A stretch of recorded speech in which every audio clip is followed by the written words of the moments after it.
நல்ல மாலை நேரத்துக்காக ஆண்டவருக்கு நான் நன்றி சொல்லுகிறேன்.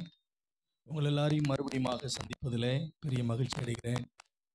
இந்த நாள் நமக்கு கர்த்தர் தந்த நாள். இதில் நாம் களிகூர்ந்து மகிழ கடவோம். அல்லேலூயா.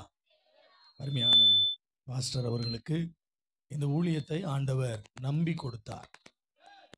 தேவனுடைய பெரிதான நம்பிக்கை இந்த ஊழியத்தை இவ்வளவாய் அழகாய் நடத்தி வந்திருக்கிறது. 25 ஆண்டுகள், ஏறத்தாழ கால் நூற்றாண்டு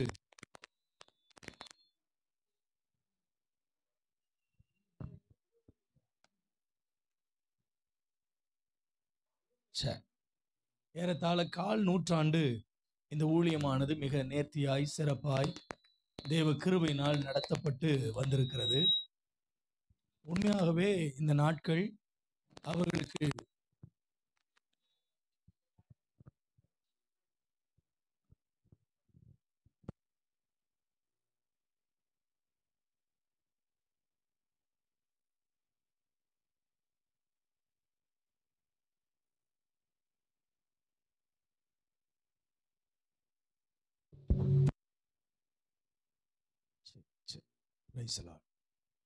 கர்த்தர் நல்லவர். ஒரு அலையில சொல்லுங்க பார்ப்போம்.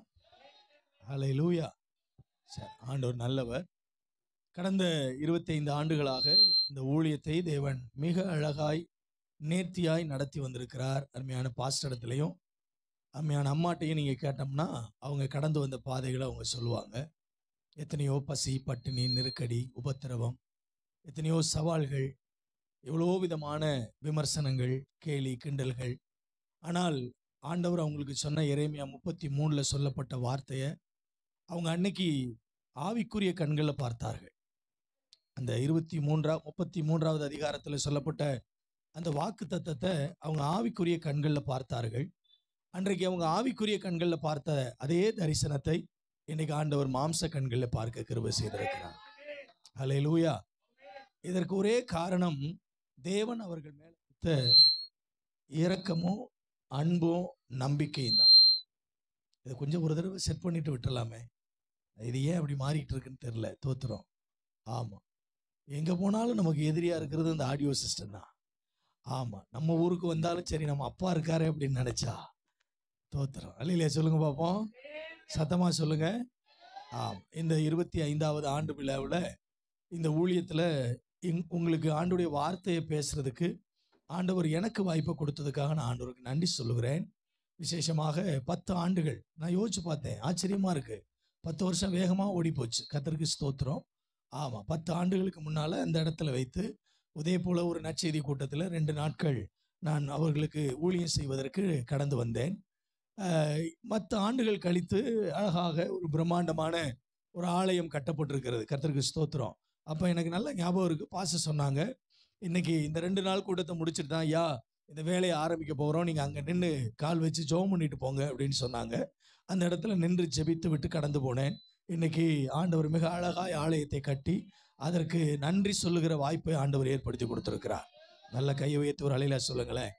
நான் சொல்லுவேன், இந்த உலகத்தில் சொன்ன வார்த்தையை பிசகாமல் நிறைவேற்றுகிற ஒருவர் இருக்கிறார் என்றால் அவருக்கு பேர் இயேசு. ஒரு வார்த்தை கூட பிசக மாட்டார். சொன்ன சொல்லை காப்பாற்றுகிற தெய்வம். ஆமாம், கரம் பிடித்தவர். நான் உன்னை கரம் பிடிப்பேன், நீ போகிற இடம் அவாந்திர வெளி, மிருக ஜீவன்கள் இல்லை, மனுஷர்கள் இல்லை, ஆனால் அந்த இடத்துல மனுஷர்களின் சத்தத்தை கேட்க பண்ணுவேன், ஆடு மாடுகளின் மிருக ஜீவன்களின் சத்தத்தை கேட்க பண்ணுவேன், அங்கே களிப்பின் சத்தத்தை கேட்க பண்ணுவேன்னு கர்த்தர் சொன்னார்னா, அவன் இங்கே வரும்போது அவங்க பார்த்த மாதிரி அவங்க சொன்ன மாதிரி மனிதர்களின் சத்தம் இல்லை. ஆனால் கர்த்தர் இன்னைக்கு அவன் தேவ ஜனங்கள் கர்த்தரை துதிக்கிற சத்தத்தை ஏற்படுத்தி கொடுத்திருக்கிறார். ஒரு அலையில சொல்லுங்களேன். அல்லேலூயா. நான் நினைக்கிறேன் நாளைக்கு பிரவீன் வந்தால் சரியாயிரும்னு நினைக்கிறேன். வரமாட்டாரா? தோத்துறோம். ஆண்டவர் ஆசீர்வதிப்பார். அல்லேலூயா. அல்லேலூயா. சந்தோஷமா ஒரு ஆமென் சொல்லுங்க பார்ப்போம். அல்லேலூயா.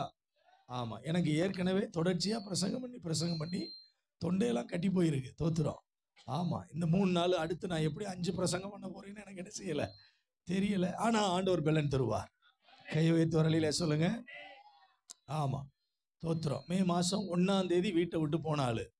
இன்னமும் நான் வீட்டுக்கு என்ன செய்யலை, போகல. மே மாதம் 1ஆம் தேதி தான் காலையில் வீட்டுக்கு வந்தேன். 15 நாள் கழித்து 1ஆம் தேதி தான் வீட்டுக்கு வந்தேன். திரும்ப சாயங்காலம் எங்கள் சபையில் வாக்குத்தத்த ஆராதனையில் பிரசங்கம் பண்ணிவிட்டு பெட்டியை எடுத்தாலும் இன்னும் என்ன செஞ்சுட்டு இருக்கிறேன், சுத்திக்கிட்டு இருக்கிறேன். ஆமா, தோத்துறோம். அதனால ஆண்டவர் நம்மை ஆசீர்வதிப்பார். கையை வைத்து ஒரு அழியில சொல்லுங்க பார்ப்போம். ஹல்லேலூயா. சந்தோஷமா ஒரு அழியில சொல்லுங்க. நாம் ஆராதிக்கிற இயேசு உயிரோடு இருக்கிறார். அவர் சர்வ வல்லமையுள்ள தேவன். அவரால் செய்ய முடியாத அதிசயம் இந்த உலகத்தில் பூமியில் ஒன்றும் இல்லை. எத்தனை பேர் அதை நம்புறீங்க? எத்தனை பேர் அதை ஏற்றுக்கொள்றீங்க? ஒரு அழியில சொல்லுங்களேன். நம்ம பெரிய திரள் கூட்டம் வரல, கொஞ்சம் பேர் தான் வந்திருக்கிறோம். தோத்துறோம். ஆமா, நீங்க எல்லாம் யாரை கவனிக்கணும்னா இப்ப என்னை மட்டும்தான் கவனிக்கணும். வேற யாரும் என்ன செய்யக்கூடாது. ஆமா, தோத்துறோம். அங்கிட்டு இங்கிட்டு கண் பார்வை போச்சு. கண்ணாமொழிய இருக்கிறீங்களா? ஒரு அழியில சொல்லுங்க பார்ப்போம். ஹல்லேலூயா. சார், ஆண்டவர் நல்லவர். தொடர்ச்சியா கொஞ்ச நேரம் நம்ம ஆண்டோடைய வார்த்தையை தியானிக்க போகிறோம். இந்த முதல் நாள்ல இந்த மாலை நேரத்துல உங்களோட பேசணும்னு ஆவியானவர் என்னுடைய உள்ளத்துல ஞாபகப்படுத்தின ஒரு வேத வாக்கியம். ஆமென். யாத்ராகமத்தின் புஸ்தகம் 3ஆம் அதிகாரம் அதனுடைய 1வது வசனத்திலிருந்து 4வது வசனம் வரை நாம் வாசிக்க கேட்போம். யாத்ராகமம் 3ஆம் அதிகாரம் 1வது வசனத்திலிருந்து 4வது வசனம் வரை. மோசே இருந்த மேய்த்து வந்தான்,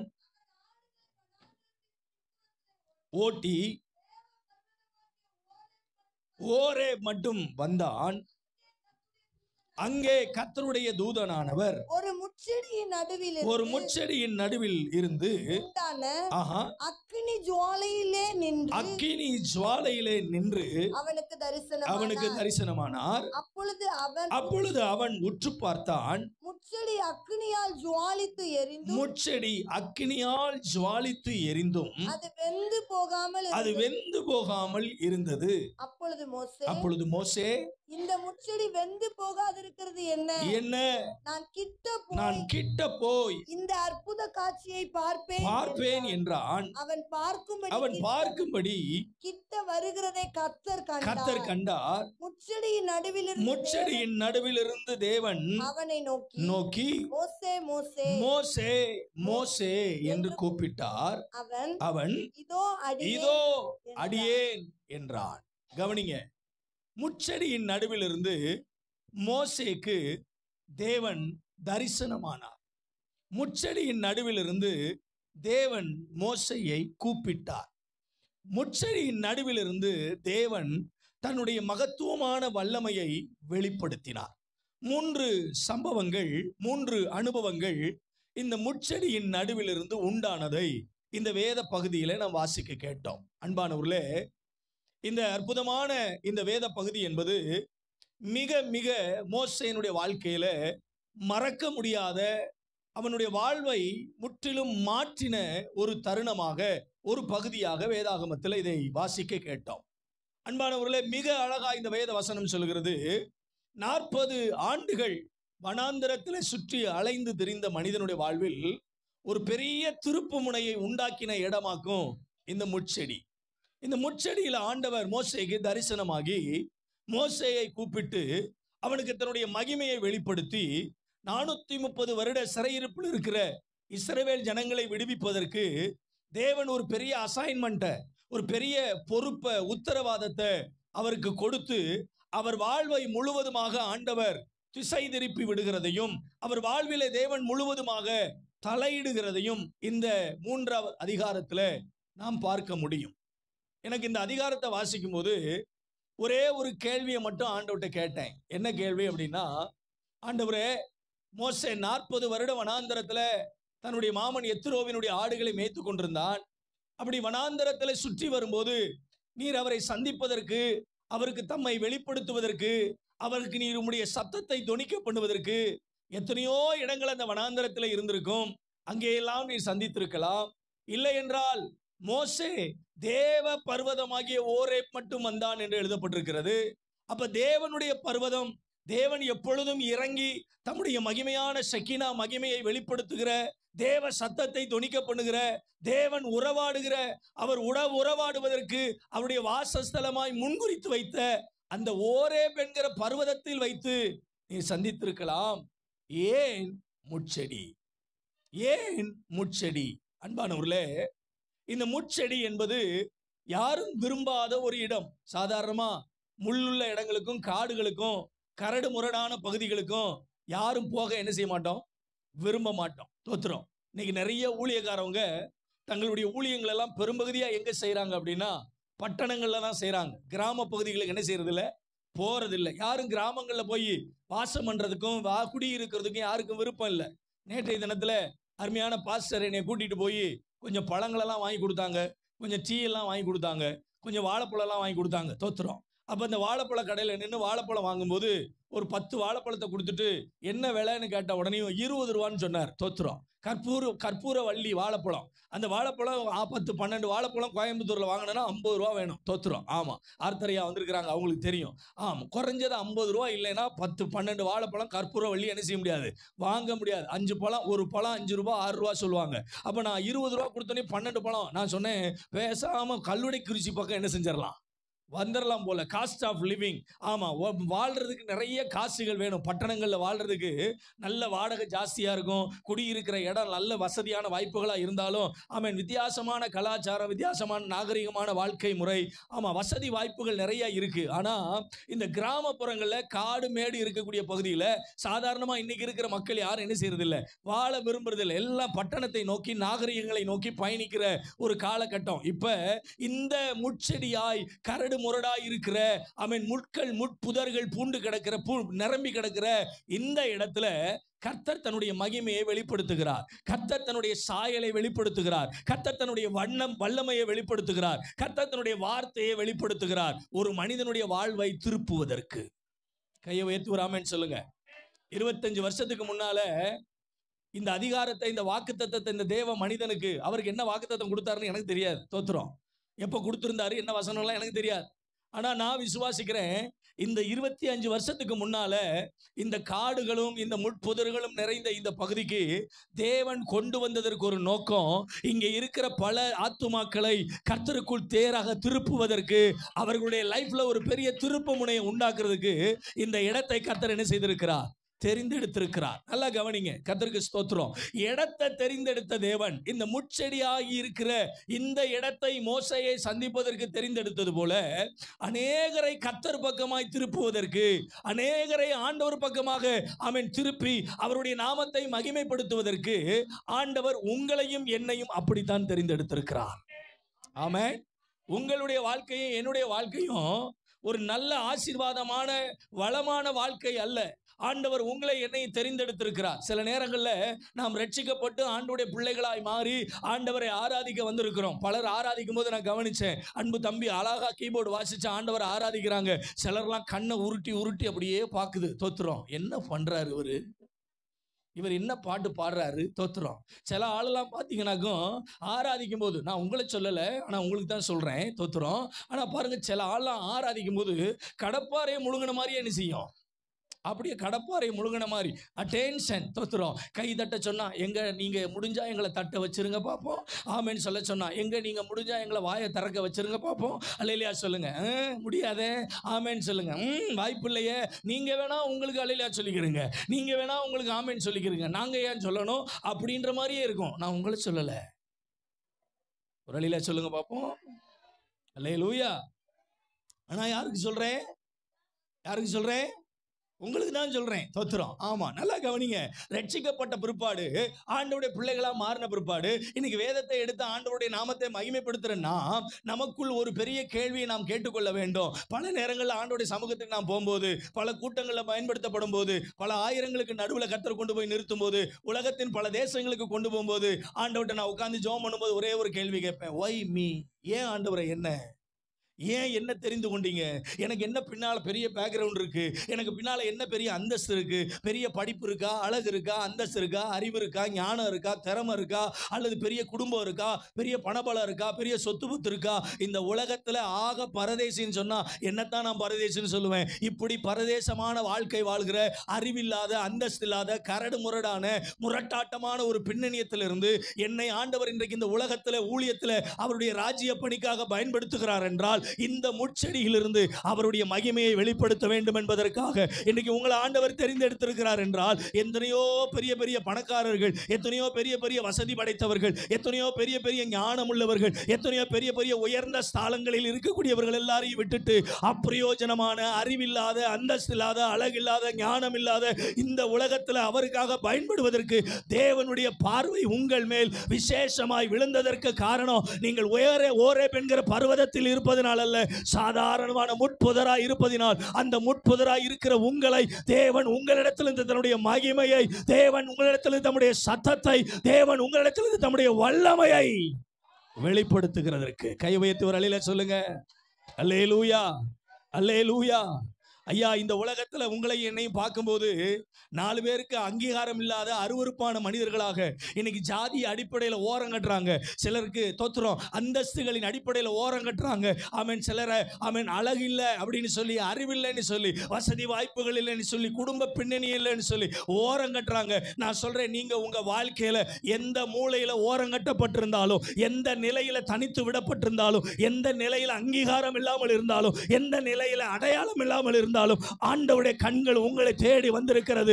உங்களுடைய முட்புதரை போன்று இருக்கிற அங்கீகாரம் இல்லாத வறண்டு போன நிலைமையை கர்த்தர் வளமாக மாற்றி உங்க வாழ்வை ஆசீர்வதிக்க வேண்டும் என்று விரும்புகிறார். எத்தனை பேர் ஆமென் சொல்றீங்க? அல்லேலூயா, அல்லேலூயா. ஆண்டவர் தெரிந்தெடுக்கிறவருடைய அவருடைய தெரிந்தெடுத்தல் எல்லாமே வித்தியாசமானதாக இருக்கும். மனிதன் பார்க்கிற விதமாய் கர்த்தர் நம்மை பார்க்கிறவர் அல்ல. அவர் ஆமென் மனுஷன் முகத்தை பார்க்கிறான். பைபிள் சொல்லுது ஆண்டவர் நம்முடைய இருதயத்தை பார்க்கிறார், இருதயத்தை பார்க்கிறார். ஆமென். வேதம் சொல்லுது, சங்கீதம் 68:13 படிச்சு பார்த்தீங்கன்னா, நீங்கள் அடுப்பின் அடியிலே கிடந்தவர்களாக இருந்தாலும் வெள்ளியினால் அலங்கரிக்கப்பட்ட புறா சிறைகளைப் போலவும் அதன் பொன் நிறமாகிய இறகுகளின் சாயலாகவும் இருப்பீர்கள். ஆமென். அடுப்புக்கு கீழே என்ன கிடக்கும்? அடுப்புக்கு கீழே கறி கிடக்கும், அடுப்புக்கு கீழே எரிஞ்சு போன சாம்பல் கிடக்கும். தோத்துறோம். ஆனால் நிறைய பேருக்கு தெரியாது, இந்த அடுப்புக்கு அடியில், இந்த சாம்பலுக்கு அடியில் வச்சு தான் அவன் சுத்தமான பொன்னை அவன் உலகத்துக்கு அறிமுகப்படுத்துவதற்கு அதை சரியாய் உருவாக்கி, அதில் இருக்கிற அருவருப்புகள், அதில் இருக்கிற களிம்புகளை நீக்கி சுத்தமான பொன்னை வெளியே கொண்டு வருவதற்கு அந்த அடுப்புக்குள்ள அந்த தங்கத்தை போடுவதை போல பல நேரங்களில் பலருக்கு இந்த தங்கங்கள் வெளியில தெரியாம இருக்கலாம், இந்த அடையாளங்கள் வெளியில தெரியாம இருக்கலாம், இந்த ஆசீர்வாதங்கள் வெளியில தெரியாம இருக்கலாம். ஆனால் உங்களை கர்த்தர் வச்சிருக்கிற இடம் சாம்பலை போல, உங்களை ஆண்டவர் வச்சிருக்கிற இடம் அடுப்புக்கு அடியா இருந்தாலும் உங்களுக்குள்ள இருக்கிற மகிமையை ஏற்ற காலம் வரும்போது, உங்க மேல இருக்கிற தேவ திட்டத்தை ஏற்ற காலம் வரும்போது வெளியே கொண்டு வந்து அவருடைய நாமத்தை அவர் மகிமைப்படுத்துவார், அவருடைய அடையாளத்தை அவர் வெளிப்படுத்துவார். அல்லேலூயா, அல்லேலூயா. முட்செடிதான், முட்செடிதான். வாழ்க்கையினுடைய நிலைமை முட்செடியை போலதான்.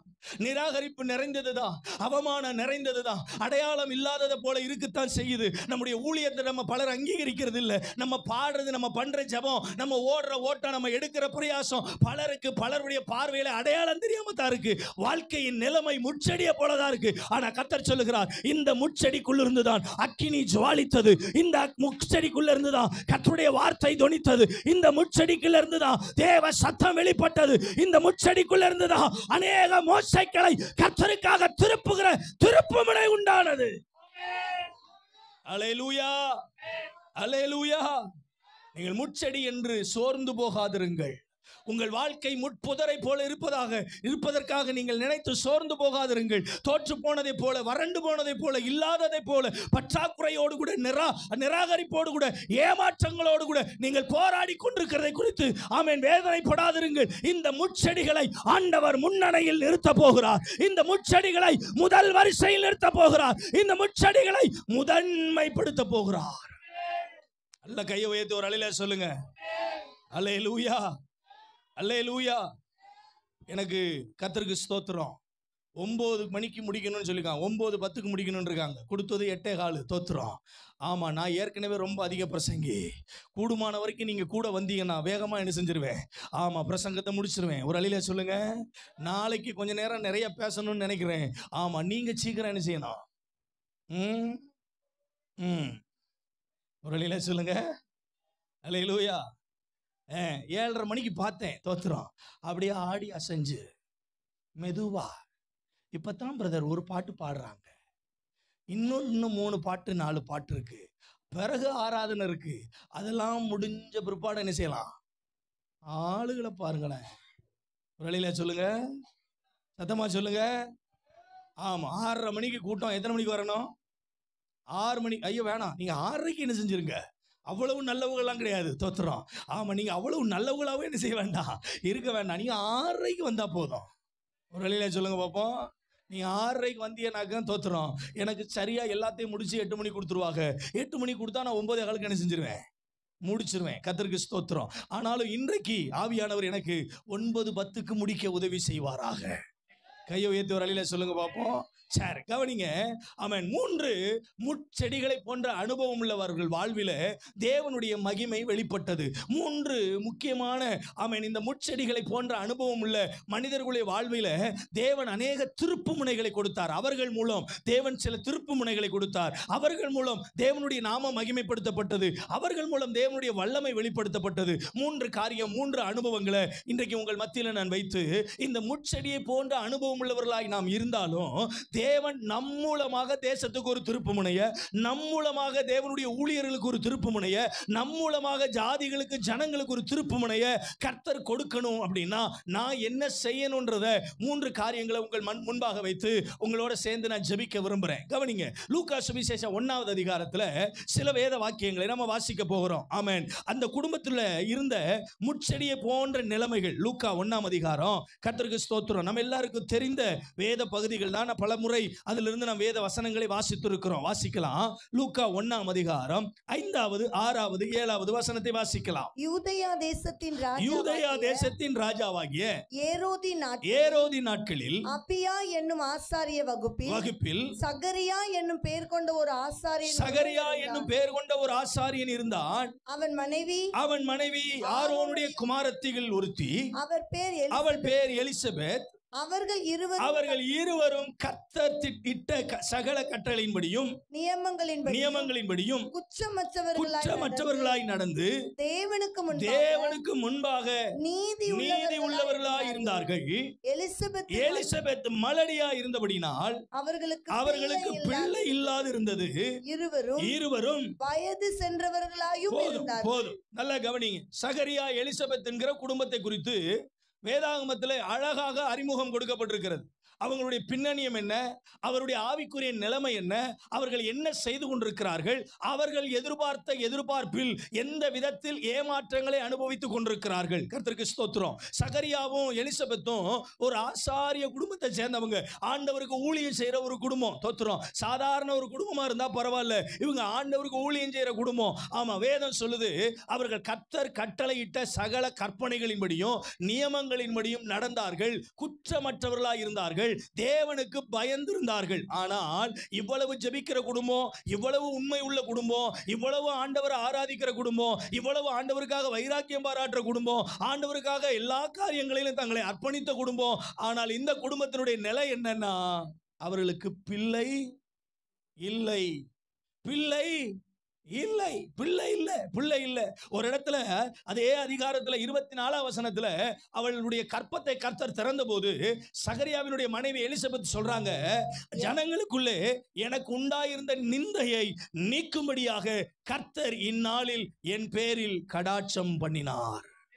அப்படின்னா அவங்க குடும்பத்துக்குள்ள, குடும்ப உறவுகளுக்குள்ள, இணைஜன பந்துகளுக்குள்ள அவள் நிந்திக்கப்பட்டவளாய் இருந்தாள், மலடியாய் இருந்தாள், பிள்ளை இல்லை என்கிற நிலை. கவனிங்க. இன்னைக்கு நம்மளை தூஷித்து பேசுறதுக்கு உலகத்துல இருந்து வேற யாரும் வர வேண்டாம். நம்மளை தப்பா பேசுறதுக்கு, நம்மளை நிந்தித்து பேசுறதுக்கு, நம்மளை அவமானப்படுத்தி பேசுறதுக்கு நமக்கு குடும்பத்தில் இருக்கிறவங்களே போதும். தோத்துறோம். ஆமா, குடும்பத்தில் இருக்கிறவங்களே தப்பா பேசுவாங்க, குடும்பத்தில் இருக்கிறவங்களே அவமானப்படுத்தி பேசுவாங்க. சில நேரங்கள்ல நம்ம காதுபட சில வார்த்தைகள் நம்ம காதுல கேட்கும் போது நம்ம மனசுல ஈட்டிய வச்சு என்ன செய்யற மாதிரி இருக்கும், குத்துற மாதிரி இருக்கும். இவ்வளவு அவமானத்தை சகிச்சுக்கிட்டு நான் எதுக்கு உயிர் வாழணும், இவ்வளவு வேதனையை அனுபவிச்சுக்கிட்டு நான் எதுக்கு உயிர் வாழணும், அவங்க மனசுக்குள்ள நிறைய கேள்விகள் இருந்திருக்கலாம். தோத்துறோம். ஆமா, நம்ம இவ்வளவு ஊழியத்துல உண்மை இல்லாம இருக்கும் போதும், நம்ம ஆண்டவருக்கு கொடுக்கிற காணிக்கையில உண்மை இல்லாம இருக்கும் போதும், ஆண்டவரை தேடுற விஷயத்துல நிர்விசாரமா இருக்கும் போதும், ஜெபிக்க வேண்டிய நேரத்துல ஜெபிக்காம, ஆராதிக்க வேண்டிய நேரத்துல ஆராதிக்காம, ஆண்டவருடைய சமூகத்துல கர்த்தருக்காக காட்ட வேண்டிய வைராக்கியத்தை எல்லாம் காட்டாம,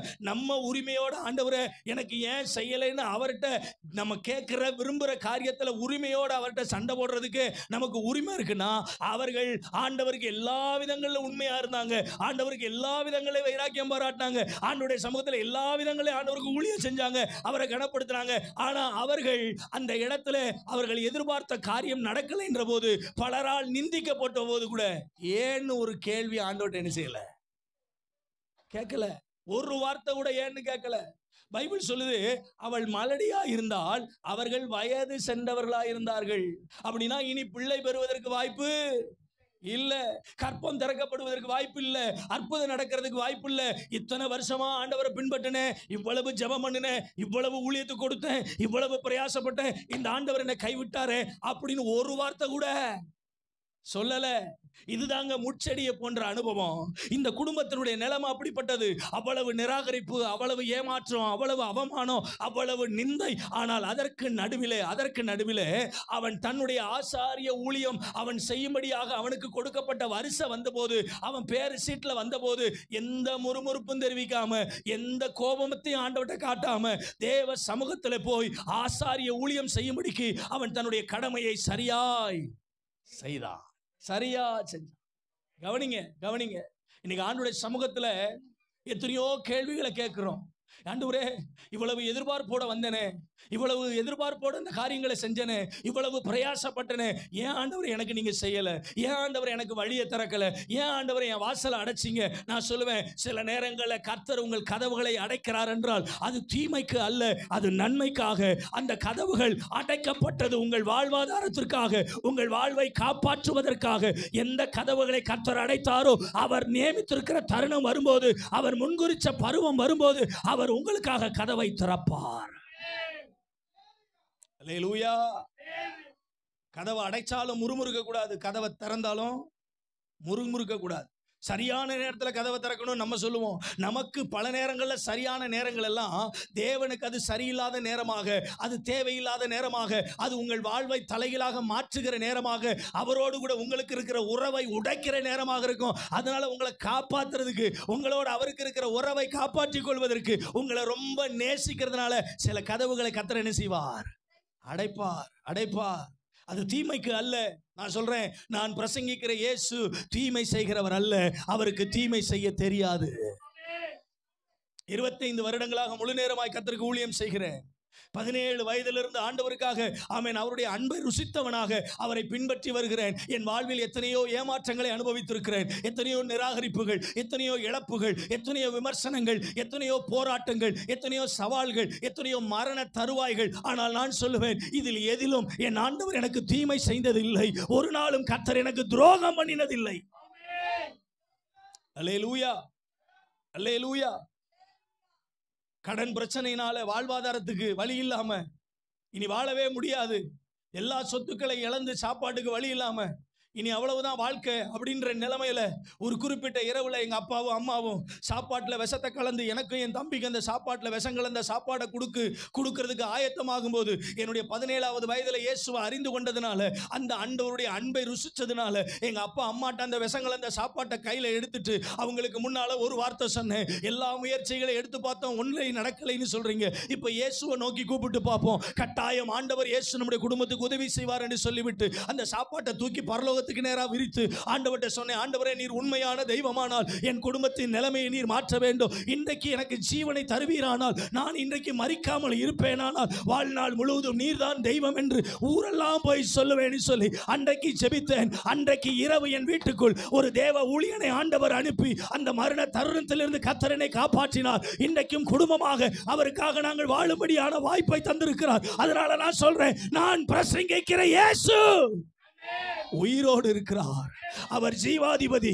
ஒரு நாளும் தீமை செய்கிறவர் அல்ல, ஒரு நாளும் தீங்கு செய்கிறவர் அல்ல, ஒரு நாளும் துரோகம் பண்ணுகிறவர் அல்ல.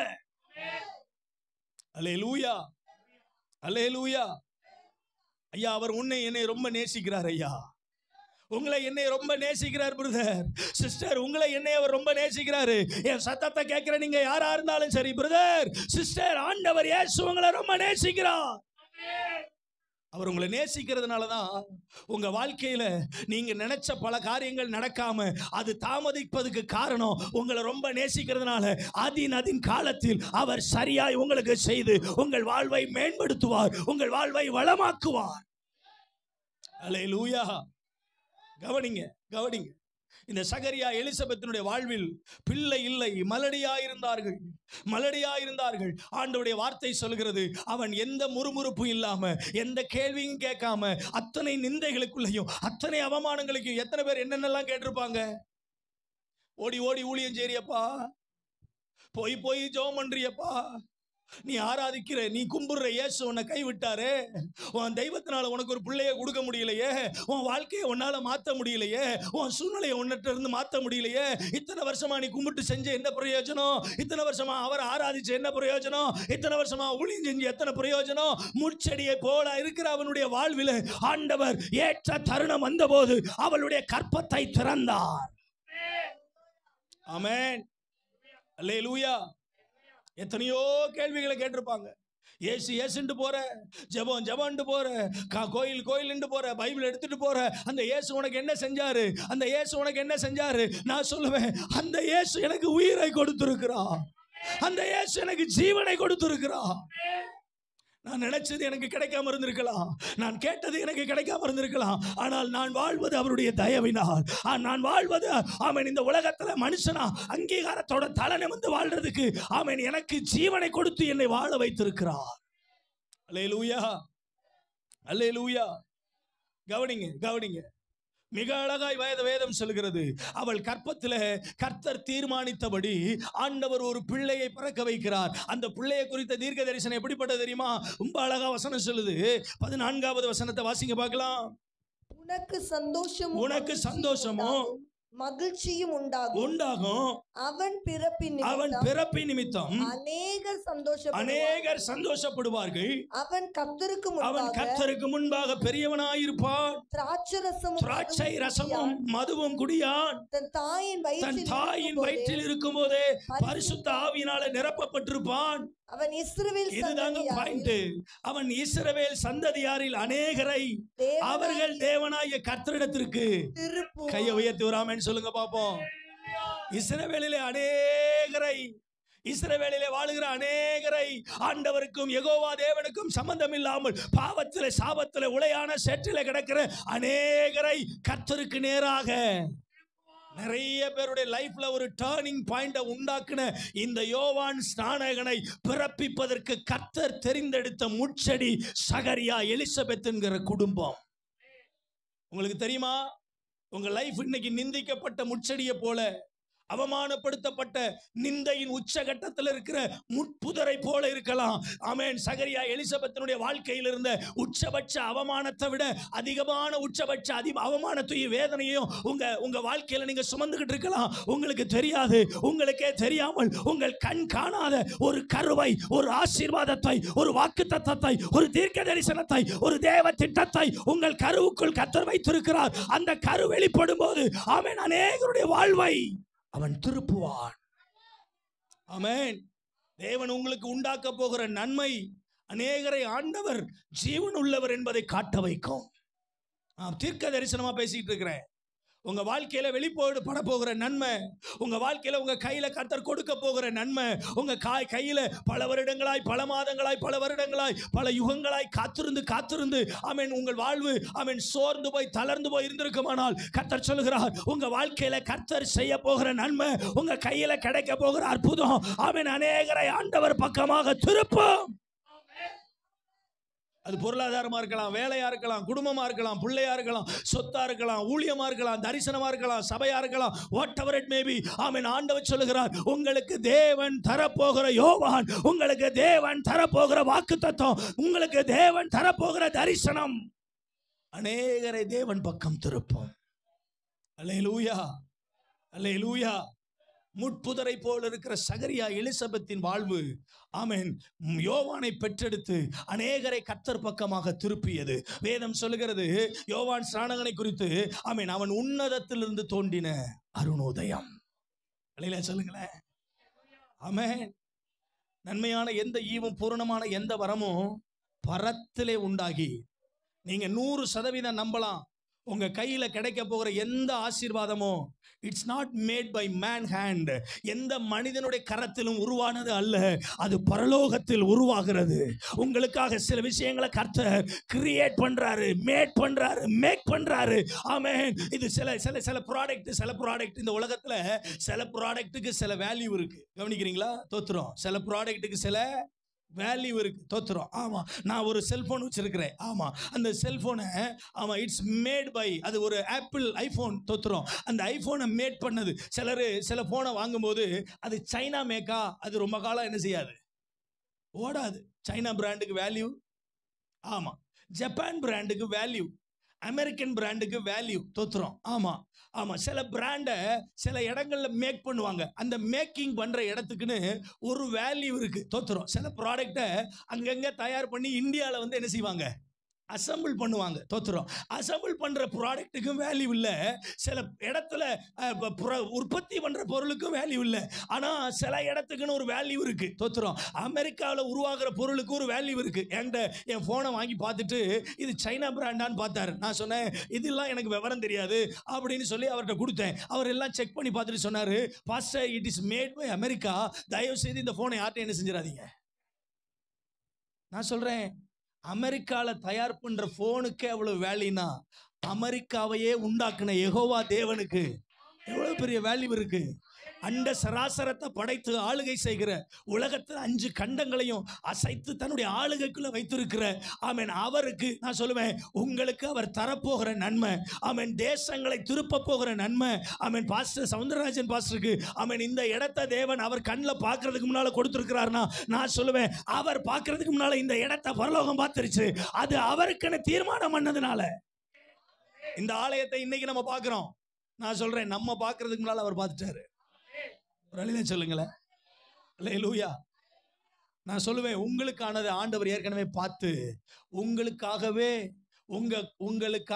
உங்களுடைய யூசேஜுக்காகவே உங்கள் லைஃபுக்காகவே சில ப்ராடக்டை கிரியேட் பண்ணிட்டு இருக்கிறாரு. Already it was created. ஏற்கனவே அது ஆயத்தமாக்கப்பட்டு விட்டது. உங்க கைக்கு சரியான நேரத்துக்கு வரும். அது உங்க கைக்கு வரும்போது ஆமென் அநேகரை ஆண்டவர் பக்கமாக அது கையை உயர்த்தி ஒரு ஆலையில சத்தமா சொல்லுங்க. அல்லேலூயா. கவனிங்க. இப்ப இந்த சகரியா எலிசபெத்தினுடைய வாழ்வில் முட்புதரை போல முட்செடியை போல இருக்கிற அந்த குடும்பத்துல தேவன் மகிமையை வெளிப்படுத்தினார். தேவன் தன்னுடைய வல்லமையை வெளிப்படுத்தினார். தேவன் தன்னுடைய சாயலை வெளிப்படுத்தினார். இந்த சாயல் யோவான் என்கிற வடிவத்திலே வெளிப்பட்டது. தேவனுடைய வல்லமை யோவான் என்கிற வடிவத்திலே வெளிப்பட்டது. இந்த யோவானை அவர்கள் வெளிப்படுத்துவதற்கு முட்செடியாயிருந்த அவர்களுக்குள் இருந்த ஒரு குணம் என்னன்னா, உன்னதமான பின்பற்றுதல். கையை வைத்து ஒரு அலையில சொல்லுங்க பாப்போம். எப்படிப்பட்ட பின்பற்றுதல்?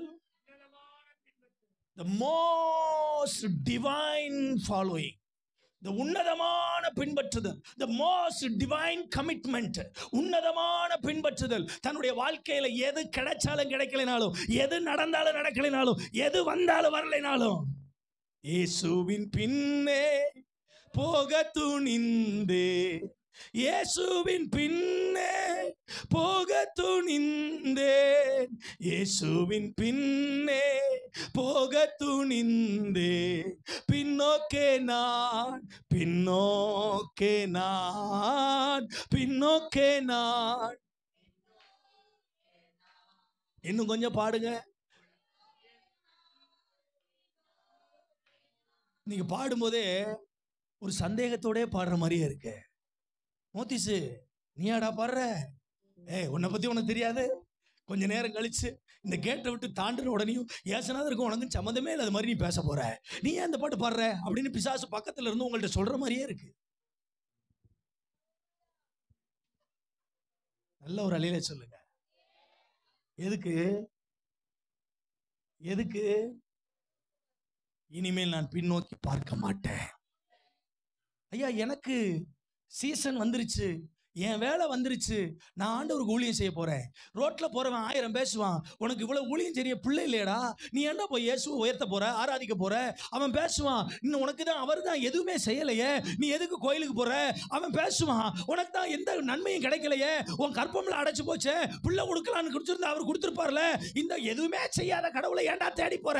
அவன் பேசுவான். இவன் என்ன பேசினாலும் நான் காதை அடைத்துக் கொள்வேன், கர்த்தரை மகிமைப்படுத்துவேன். அவன் என்ன சொன்னாலும் பரவாயில்ல, அதை பற்றி நான் யோசிக்க மாட்டேன். என் இருதயத்தை கர்த்தருக்கு நேராக திருப்பி இருக்கிறேன்.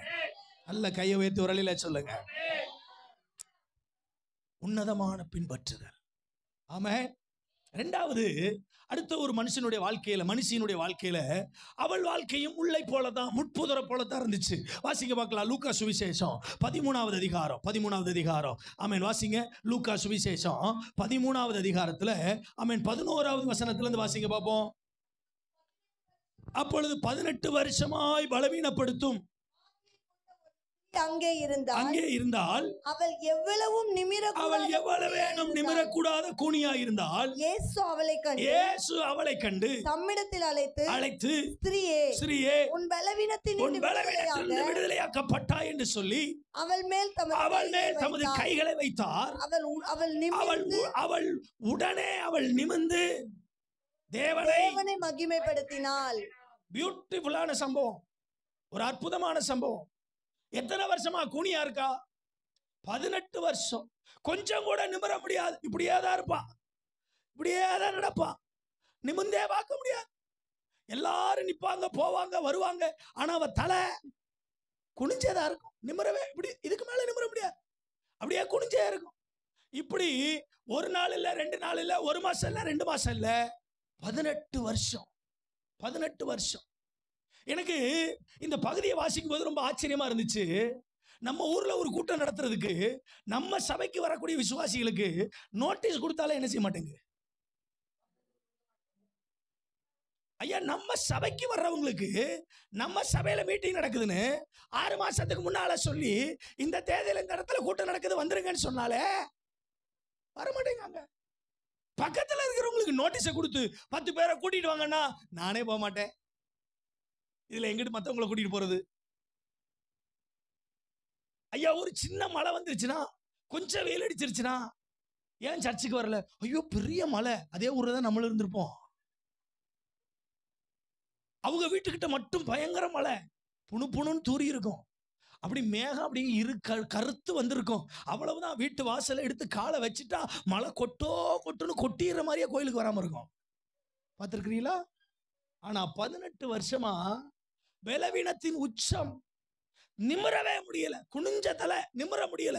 கூனி, ஆமா கூனி, குறுகி கூனி. அப்படி இருக்கக்கூடியவ அன்னைக்கு இயேசுநாதர் வர்றாருன்னு எந்த அட்வர்டைஸ்மெண்ட்டும் இல்ல, எந்த பேனர் அடிக்கல. அன்னைக்கு எந்த சோசியல் மீடியாவும் இல்ல, ஃபேஸ்புக் இல்ல, இன்ஸ்டாகிராம் இல்ல, வாட்ஸ்அப் இல்ல, வேற எந்த லொட்டு இல்ல, லொசுக்கு இல்ல, ஒண்ணும் இல்ல. இயேசு வராரு, தீர்க்கதரிசி வராரு. நீங்க வந்தீங்கன்னா கடனா, பிரச்சனையா, பாவமா, சாபமா, வியாதியா, வேதனையா, வாருங்கள் இயேசுவிடம், அவர் உங்களை தொட்டு சுகமாக்குவார். சொல்லலாம் இல்ல, சொல்றதுக்கு ஆளும் இல்ல. 18 வருஷமா கூனியா இருந்தவ யாருடைய அனுமதி இல்லாம, யாருடைய அழைப்பு இல்லாம வழக்கத்தின்படி தேவாலயத்திற்கு போனாள், வழக்கத்தின்படி உட்கார்ந்து ஆண்டவரை ஆராதித்தாள், வழக்கத்தின்படி ஜெபம் பண்ணினாள். 18 வருஷமா. ஏன் ஆண்டவரே, ஒரு நாளாவது என்னை எழுப்பிடக்கூடாதா? ஒரு நாளாவது என் சரீரம் பலவீனம் மாறிடக்கூடாதா? எந்த சாக்கு போக்கும் சொல்லல.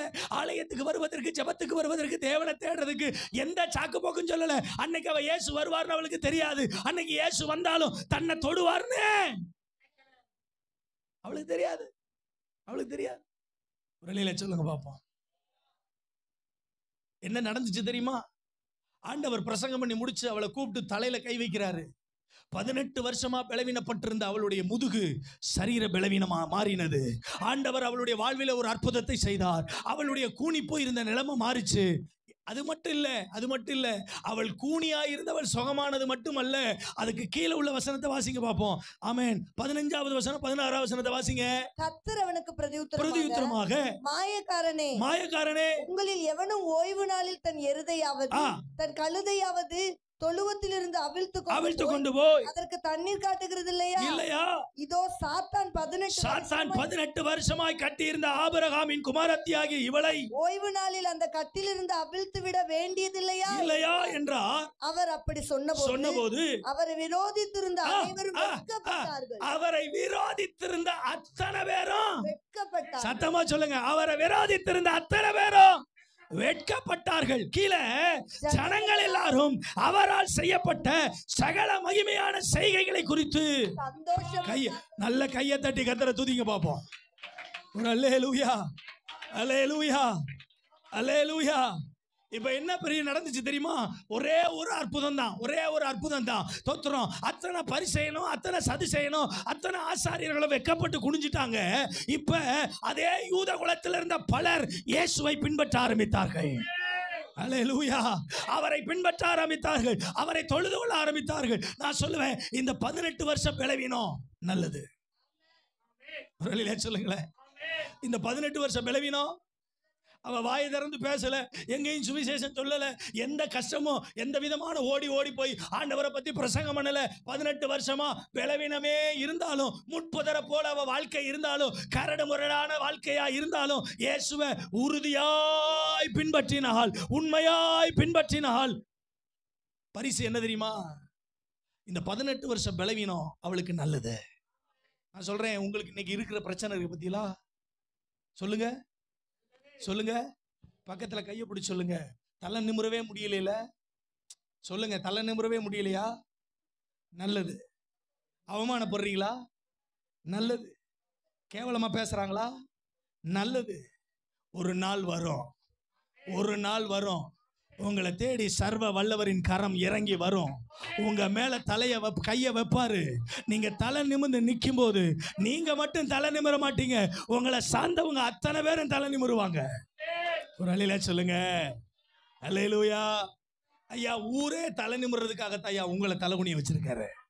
நீங்க தலை குனிஞ்சதுனால ஆமென், உங்களுக்கு ஒரு கேடும் கிடையாது. உங்களை தலை குனிய வச்ச அந்த நிலைமைகளுக்கு நடுவில் வெட்கப்பட்டு கொண்டிருந்தவர், உங்களுடைய தலைகுனிவை பார்த்து சந்தோஷப்பட்டவர்கள் வெட்கப்பட்டு கர்த்தராகிய இயேசு உயிரோடு இருக்கிறார்னு சொல்லக்கூடிய ஒரு அற்புத காலம் வரும். கையை வைத்து ஒரு ஆமென் சொல்லுங்க. அல்லேலூயா. சகரியா எலிசபெத்துக்குள்ள இருந்தது உன்னதமான பின்பற்றுதல். அந்த உன்னதமான பின்பற்றுதல் யோவானை என்ன செய்ய வைத்தது? வெளிப்பட வைத்தது.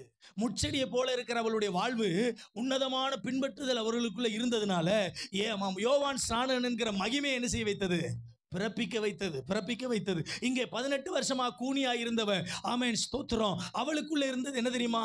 உயரிய அர்ப்பணம். கையை வைத்து ஒரு ஆமென் சொல்லுங்க. இயேசுவை விட்டு கொடுக்கவே இல்லை. 18 வருஷமா பலவீனம் தான், ஆனா என்ன செய்யவே இல்லை?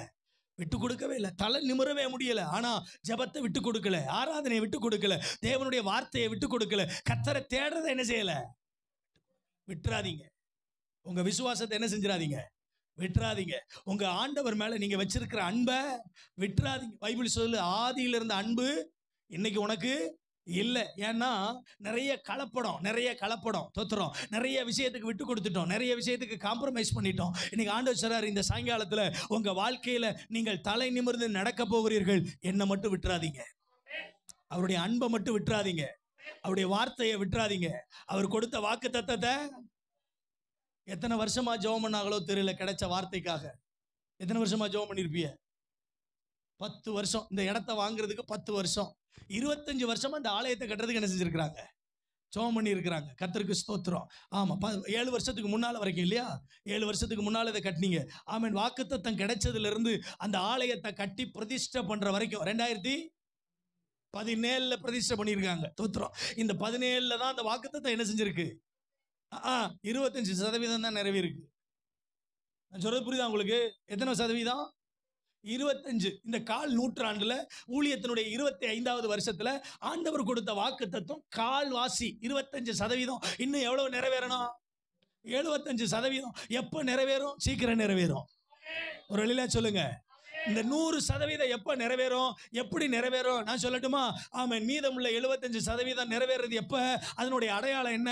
பாடகம் பூரா முழுவதும் இயேசுவுக்கு சொந்தமாகும் போது 100% நிறைவேறும். பாடகபுரத்தை சுத்தி இருக்கிற 17 கிராமமும் இயேசுவை கண்டுகொள்ளும் போது, ஆமென், விகேபுரம் முழுவதும், கல்லடைக்குறிச்சி முழுவதும், அம்பாசமுத்திரம் முழுவதும், ஆமென், ஆண்டவராக இயேசுவை அறிந்து கொண்டு அவருடைய நாமத்துக்கு முன்னால சகல ஜாதிகளும் முடங்கும் போது எல்லாருடைய வாய்களும் இயேசுவே ஆண்டவர் என்று அறிக்கையிடுகிற காலம் வரும்போது சொல்லப்பட்ட வாக்குத்தத்தம் நிறைவேறும். அது வரைக்கும் என்ன செய்யணும்? அது வரைக்கும் காத்திருக்க கூடாது. காத்திருக்கிறது மட்டும் இல்ல, விடக்கூடாது. வார்த்தைய விடக்கூடாது. நீங்க எனக்கு சொல்லி இருக்கிறீங்களா ஆண்டவரே, இதுக்காக நான் ஜெபிப்பேன், அதுக்காக உழைப்பேன், அதுக்காக போராடுவேன், அதுக்காக பிரயாசப்படுவேன், இன்னும் என் வாழ்க்கையை அதுக்காக கொடுக்கணுமா? கொடு. 4 பேர் தான் ஆமேன்றாங்க. ஆளை பார்த்துக்குங்க பாஸ்டர். தோத்துறோம். யாரெல்லாம் ஆமேன்னு சொல்லுதோ அதுதான் உங்களோட நிற்கும். அல்லேலூயா, அல்லேலூயா. நான் சொல்றது புரியுதா? ஆமென். அப்ப முதலாவது உன்னதமான பின்பற்றுதல் மகிமையை வெளிப்படுத்தும் முட்செடியிலிருந்து. இரண்டாவது உயரிய அர்ப்பணம் மகிமையை வெளிப்படுத்தும் முட்செடியிலிருந்து. கர்த்தருக்கு ஸ்தோத்திரம். ஆமா. உகந்த தீர்மானம் மகிமையை வெளிப்படுத்தும் முட்செடியிலிருந்து. கர்த்தருக்கு ஸ்தோத்திரம். மூணாவது வாசிங்க பார்க்கலாம். ஆமென். அதே யோவான் சுவிசேஷ புஸ்தகம் 8ஆம் அதிகாரத்துல ஒரு சம்பவத்தை வாசிக்கலாம். லூக்கா 8ஆம் அதிகாரம், ஆமென், 26வது வசனத்திலிருந்து வாசிங்க பார்ப்போம். ஐயா ஒரு 5 நிமிஷம் எடுத்துக்கிறேன். பின்பு கலிலேயாவுக்கு எதிராக கதரேனுடைய நாட்டில் சேர்ந்தார்கள். அவர் கரையிலிருந்து இறங்கின போது நெடுநாளாய் பிசாசுகள் பிடித்தவனும் வஸ்திரம் தெரியாதவனும் வீட்டில் தங்காமல் பிரேத கல்லறையிலே தங்கினவனுமாயிருந்த அந்த பட்டணத்து மனுஷன் ஒருவன் அவருக்கு எதிராக வந்தான். அவன் இயேசுவை கண்டபோது கூக்குரலிட்டு அவருக்கு முன்பாக விழுந்து, இயேசுவே, உன்னதமான தேவனுடைய குமாரனே, எனக்கும் உமக்கும் என்ன? என்னை வேதனைப்படுத்தாதபடிக்கு உம்மை வேண்டிக் கொள்கிறேன் என்று மகா சத்தத்தோடு சொன்னான். அந்த அசுத்தாவி அவனை விட்டு போகும்படி இயேசு கட்டளையிட்டபடினாலே அப்படி சொன்னான். அந்த அசுத்தாவி வெகு காலமாய் அவனை பிடித்திருந்தது. அவன் சங்கிலிகளினாலும் விலங்குகளினாலும் கட்டுண்டு. இதுதான் வாழ்க்கை. அந்த அசுத்தாவி அவனை வெகு காலமாய் பிடித்திருந்தது. அவன் சங்குகளினாலும் விலங்குகளினாலும் கட்டுண்டவனாய் காவல் பண்ணப்பட்டிருந்தும் கட்டுகளை முறித்து போட்டு பிசாசினால் வனாந்தரத்துக்கு துரத்தப்பட்டிருந்தான். இயேசு அவனை நோக்கி உன் பேர் என்னவென்று கேட்டார். அதற்கு அவன் லேகியோன் என்றான்.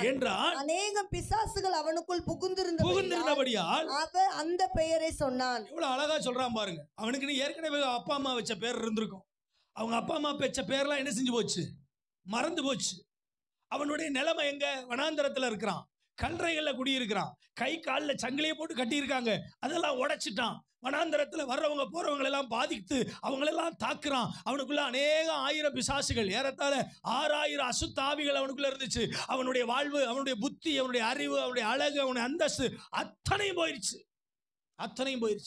இயேசுநாதரை பார்த்த உடனேயும் அவனுக்குள்ள இருந்த ஆவி சொல்லுது, உன்னதமான தேவனுடைய குமாரன் இயேசுவே, உமக்கும் எனக்கும் என்ன? என்னை வேதனைப்படுத்தவா இங்கே வந்தீர்? ஒரே ஒரு அப்ளிகேஷன், ஒரே ஒரு ரெக்வெஸ்ட், என்னை நீங்க அனுப்புறதா இருந்தா பன்றிகளின் கூட்டத்துக்குள்ள. கவனிங்க, இந்த வசனத்தை வாசிக்கும் போது எனக்கு ஒரு பயங்கர நம்பிக்கை பிறந்துச்சு. பிசாசு கேட்டு ஆண்டவர் பதில் சொல்லுவார்னா, பிள்ளை கேட்டு சொல்ல மாட்டாரா? ஒரு வழியில சொல்லுங்களேன். பிசாசின் ஜெபத்துக்கே விண்ணப்பத்துக்கு பதில் கிடைக்குதுன்னா பிள்ளையின் விண்ணப்பத்துக்கு பதில் உண்டா இல்லையா? கட்டாயம் உண்டு. நீங்க ஜெபம் பண்ணிட்டு வந்தீங்கல்ல, ஆண்டவர் இன்னைக்கு சாயங்காலம் கண்ணை திறந்துட்டு தீர்க்க தரிசனம் சொல்றேன், உங்கள் விண்ணப்பத்திற்கு பதில் உண்டு. நீங்கள் வேண்டிக் கொண்டது உங்களுக்கு நிறைவேறுகிறது. நீங்கள் ஜெபம் பண்ணுகிற ஜெபத்திற்கு கர்த்தர் பதில் தருகிறார். ஒரு வழியில சொல்லுங்க அல்லேலூயா. கவனிங்க, இந்த லேகியோன் அசுத்த ஆவி அவன் வாழ்க்கையை அலக்களிக்குது. வீட்டிலே அவன் என்ன செய்யல? சில ஆள்ல வீட்டிலே என்ன செய்ய மாட்டேங்க, தங்க மாட்டேங்க. தோத்துறோம். காலில் சக்கரத்தை கட்டிக்கிட்டே என்ன செஞ்சுட்டு இருக்கு? சுத்திக்கிட்டு இருக்கு. ஆமா, சில பிள்ளைகள்லாம் பாருங்க, வீட்டிலேயே தங்காது, தெருவிலேயே நிற்கும். உள்ள வேற என்ன இல்லை, மேப்படியா இருக்கான்னு அர்த்தம். புரியுதா நான் சொல்றது உங்களுக்கு? வீட்டிலேயே தங்காத ஆளு. ஆமா, தெருவா சுத்தம். ஆமா, சில ஆள்லாம் ஆம்பளை ஆளுங்க வீட்டு வேலைக்கு போயிட்டாங்கன்னா சில பொம்பளை ஆளுங்க வீட்டிலேயே என்ன செய்யறது இல்லை, இருக்கிறது இல்லை. அப்படியே அடுத்த தெருவுக்கு போறது, அதுக்கு அடுத்த தெருவுக்கு போறது. அங்க அந்த அக்கா வீட்டுல 4 பேர் உட்காந்து பேசுறது, இந்த அக்கா வீட்டுல 4 பேர் உட்காந்து பேசுறது. அந்த சங்கதி தெரியுமா உனக்கு, இந்த சங்கதி தெரியுமா உனக்கு, இந்த ஊர்ல இப்படி நடந்துச்சாமா, அந்த ஊர்ல அப்படி நடந்துச்சாமா. அந்த காலகட்டத்தில் டீ கடை வாசல்ல தான் 4 ஆம்பளையாளு உட்காந்து அரசியல் பேசுவாங்க. இப்ப பூரா பொம்பளையாளு பூரா எங்க உட்காந்துருக்கு, வீட்டுக்கு வீடு 4 5 தோத்துறோம். ஆமா, அந்த குடும்பத்தை பேசுறது, இந்த குடும்பத்தை பேசுறது, அவங்கள பத்தி பேசுறது, இவங்களை பத்தி பேசுறது. உள்ள வேற ஒண்ணும் இல்ல, மேப்படியா இருக்கான்னு அர்த்தம். தோத்துறோம். அவன் உள்ள உட்கார்ந்துக்கிட்டு தான் சில குடும்பங்களை பத்தி பேசி குடும்பங்களை என்ன செஞ்சுட்டு இருக்கிறான், களைச்சு விட்டுக்கிட்டு இருக்கிறான். தோத்துறோம். நல்லா இருக்கும் குடும்பம், கணவன் மனைவி அந்யோன்யமா அப்படியே அன்பா இருப்பாங்க. இந்த எங்கேயோ இருந்து ஒரு அக்கா வந்திருக்கும், தோத்துறோம், வந்து உட்கார்ந்து பேசும், அவ்வளவுதான், சோழி முடிஞ்சிச்சு. அதுக்குள்ள இருக்கிற பேயை இந்த வீட்டுக்குள்ள இறக்கி விட்டு போயிட்டே இருக்கும். இந்த பேய் அந்த பேயோட என்ன செஞ்சிருது. நான் சொல்றது புரியுதா உங்களுக்கு? தோத்துறோம். தேவனுக்கு பிரியமில்லாத, தேவ சித்தம் இல்லாத எந்த மனுஷனோட என்ன செய்யப்படாது, உட்கார்ந்து பேச படாது. தோத்துறோம். ஆமா, ரட்சிக்கப்பட்டு விசுவாசியா சபைக்கு போறாலும் சபைக்கு போற விசுவாசியோட உட்கார்ந்து பேசணும். எதை பேசணும்? பைபிளை பேசணும், வசனத்தை பேசணும், ஜெபத்தை பேசணும், ஆண்டவரை பத்தி பேசணும், அவர் மூலமா அற்புத அடையாளங்கள் நடந்ததை பத்தி என்ன செய்யணும், பேசணும். அதை விட்டு ஊர் போற நீ, உலக போற நீ, பாஸ்டர் அப்படி பண்றாரமா, இப்படி பண்றாரமா, சபையில் அது நடக்குதாமா, இது நடக்குதாமா, பாஸ்டர் அப்படி பேச இருக்க கூடாது, பாஸ்டர் இப்படி சொல்லி இருக்க கூடாது, ஆமா அந்த அங்க அப்படி நடந்திருக்க கூடாது, இந்த விசுவாசியை பத்தி கேள்விப்பட்டியா, அந்த அக்கா அங்க போச்சே பாத்தியா, அந்த அண்ணன் அங்க போனாங்களே, அவங்களுக்கு இவ்வளவு கடன் இருக்காமா, அவங்களுக்கு அந்த போராட்டம் இருக்காமா. நான் சொல்றது புரியுதா? என்ன உங்களுக்கு தான் பேசிட்டு இருக்கேன். நல்ல ஒரு அழில சொல்லுங்க. அல்லேலூயா. இதெல்லாம் யாரு பேசும்னா, உள்ள பேய் பேசும். தோத்துறோம். சபைக்குள்ளே பேய் இருக்குமா? இருக்கும், இருக்கும். சபையில ஜங்கு ஜங்குன்னு ஆடுறதெல்லாம், ஆவியில நிரம்பி ஆடுறதெல்லாம் கிடையாது. தோத்துறோம். நிறைய வேஷதாரிகள் உள்ள சபைக்குள்ள என்ன செஞ்சுட்டு இருக்காங்க, சுத்திட்டுறாங்க. தோத்துறோம். ஆமா, பாதி ரட்சிக்கப்பட்டு பாதி ரட்சிக்கப்படாம முழுசா வாழ்க்கையை ஒப்பு கொடுக்காம சபைக்குள்ள இருக்கிற வரைக்கும் பரிசுத்த ஆவி, வெளியில போனா அசுத்த ஆவி. அங்கேயும் ஜங்கு ஜங்குன்னு ஆடுது, இங்கேயும் என்ன செய்யுது, ஜங்கு ஜங்குன்னு ஆடுது. வாழ்க்கையில் என்ன இல்லை, மாற்றம் இல்லை. தோத்துறோம். கோபம் மாறல, பொய் மாறல, புரட்டு மாறல, தோத்துறோம், பிசினித்தனம் மாறல, பொறாம மாறல, சுயநலம் மாறல, பகை மாறல, மன்னிக்க முடியல. இதெல்லாம் உள்ள இருக்கு. ரட்சிக்கப்பட்டாலும் யார் தான் அது? ரட்சிக்கப்பட்ட பாவி. நான் சொல்றது புரியுதா? என்ன பேச மாட்டேறிய? இப்படி எல்லாம் பிரசங்கம் பண்ண ஆமே நாங்க சொல்ல மாட்டோம் பாஸ்டர். வழியில சொல்லுங்க. அல்லேலூயா. இந்த லேகியோனுக்குள்ள 6000 அசுத்த ஆவி இந்த மனுஷனுக்குள்ள இருந்துச்சு. ஆண்டவர் அவனுடைய அவனுக்குள்ள இருந்த அசுத்த ஆவிகளை துரத்தினார். என்ன நடந்துச்சு? அடுத்த பக்கத்துக்கு வாங்க. தோத்துறோம். 8வது அதிகாரத்துல சில வசனங்களை வாசிக்க போறோம். நான் உங்களுக்கு முடிக்க போறேன். வாசிங்க பார்க்கலாம். 36வது வசனத்தை வாசிங்க பார்ப்போம். பிசாசுகள் பிடித்திருந்தவன் சொஸ்தமாக்கப்பட்டதை கண்டவர்கள் அதை அவர்களுக்கு அறிவித்தார்கள். அப்பொழுது கதரனுடைய சுற்றுப்புறத்தில் உள்ள திரளான ஜனங்கள் எல்லாரும் மிகவும் பயந்தபடினால் தங்களை விட்டு போகும்படி அவரை வேண்டிக் கொண்டார்கள். அந்தபடி அவர் படவில் ஏறி திரும்பி போனார். 38வது வசனத்தை கவனிச்சீங்கன்னா, பிசாசுகள் நீங்கின மனுஷன் அவரோடே கூட இருக்கும்படி உத்தரவு கேட்டான். சூப்பர். பிசாசு வெளியே போயிருச்சு, அசுத்த ஆவி அவனை விட்டு வெளியே போயிருச்சு. இப்ப தெளிவடைந்து விட்டான், புத்தி தெளிந்தவனாக. பைபிளால மேல உள்ள வசனங்களை பார்த்தீங்கன்னா, பிசாசு அப்பொழுது சம்பவித்து அதை பார்க்கும்படி ஜனங்கள் புறப்பட்டு வந்தார்கள். பிசாசு விட்டு போன மனுஷன் வஸ்திரம் தரித்து இயேசுவின் பாதத்தருகே உட்கார்ந்து புத்தி தெளிந்திருக்கிறதை கண்டு. ஒரு அழில சொல்லுங்க பாப்போம். பேயோட இருக்கும்போது பயப்படல, அசுத்த ஆவியோட இருக்கும்போது பயப்படல.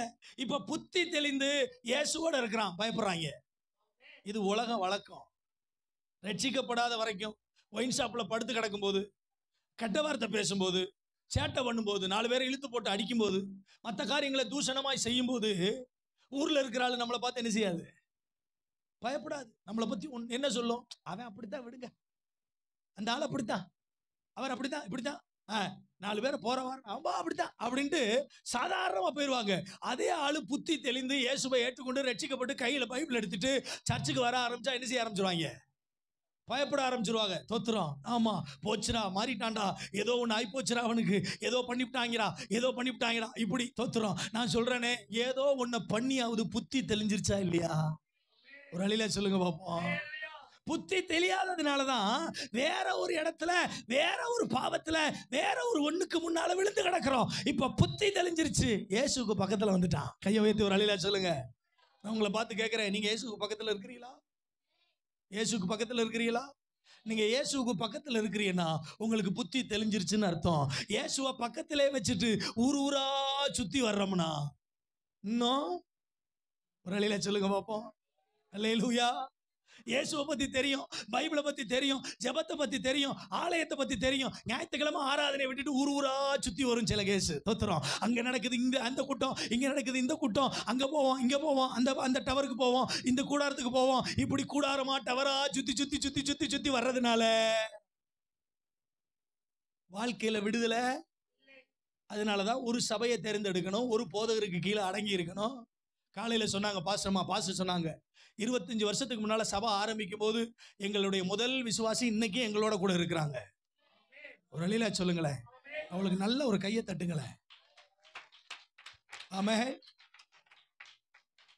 3 மாசம் 2 மாசம் 1 மாசம் 1 வருஷம் 6 மாசம் சபை அப்படியே என்ன செஞ்சுட்டே இருக்கும். ஆமா, பாஸ்டர் கடிந்து பேசிட்டார். ஒரே ஒரு வசனத்தை கொடுத்து பேசும்போது அது என்ன செஞ்சிருச்சு, குத்திருச்சு. பாஸ்டர் என்ன நினைச்சுதான் பிரசங்கம் பண்றாரு. எங்க சர்ச்சில எல்லாம் என்னை பார்த்து அப்படி சொன்னாங்கன்னா நான் சொல்லுவேன், சத்தியமா உங்களை நினைச்சா பிரசங்கம் பண்ணேன். எனக்கு விசுவாசி, என் சபையில விசுவாசி, என் ஜனத்துக்கு தான் பிரசங்கம் பண்ண கர்த்தர் என்ன செஞ்சிருக்கிறாரு, வச்சிருக்கிறாரு. உங்களை பத்தி அனைத்து விஷயங்களும் எனக்கு நன்றாகவே தெரியும் கணம் கோட்டார் அவர்களே. அப்ப உங்களை பத்தி பிரசங்கம் பண்ணாம வேற யாரை பத்தி பேசுறது? இந்த பிரசங்கத்தை கேட்டாவது நீங்க என்ன செய்யணும்?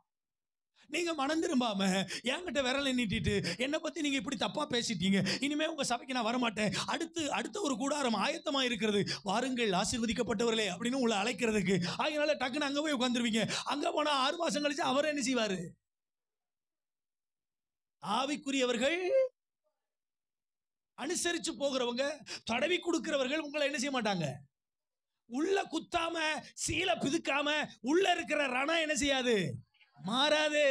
இல்லைன்னா சீல் பிடிச்சு மேல காயம் ஆறுன மாதிரி இருக்கும். 6 வருஷம் கழிச்சு அது பெரிய கட்டியா மாறும். ஆமா, 10 வருஷம் கழிச்சு அது கேன்சரா, ஆவிக்குரிய கேன்சர்.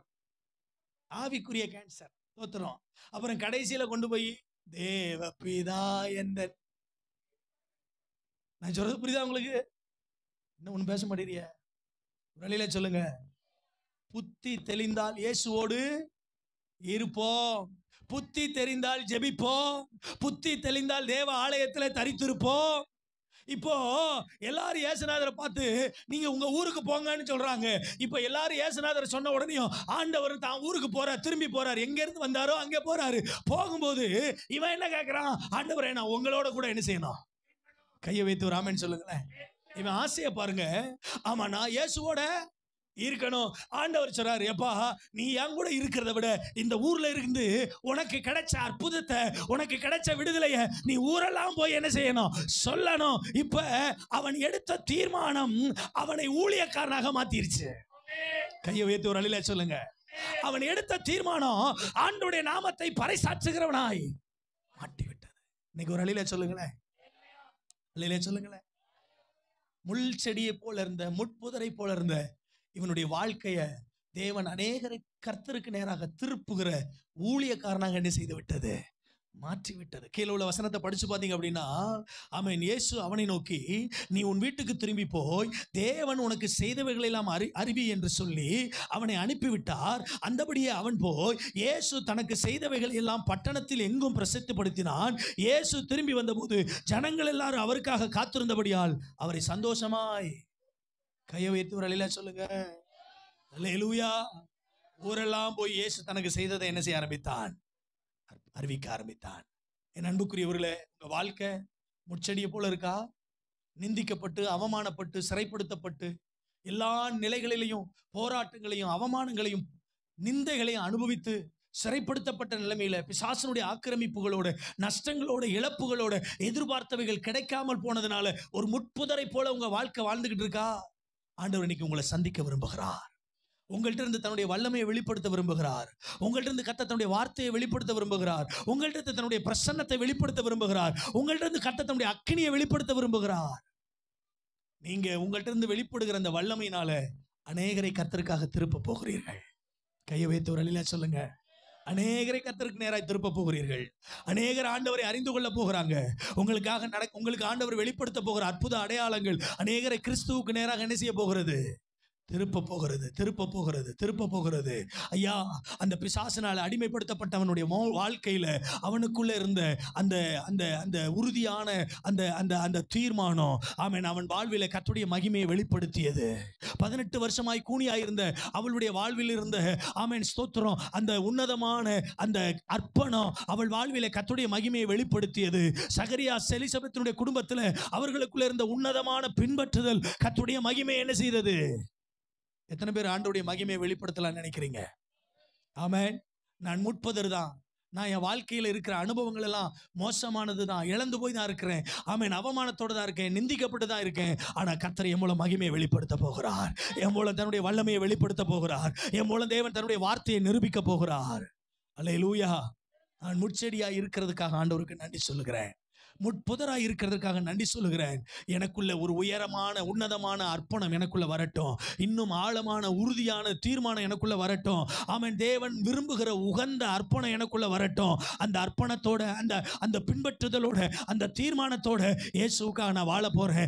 எந்த நெருக்கடி, எந்த அவமானம், எந்த இழப்பு, எந்த நஷ்டத்தை பத்தியும் நான் பெருசா யோசிக்காம ஆண்டவருக்காக வைராக்கியமா வாழ போறேன். எத்தனை பேர் இப்படி சொல்ல போறீங்க?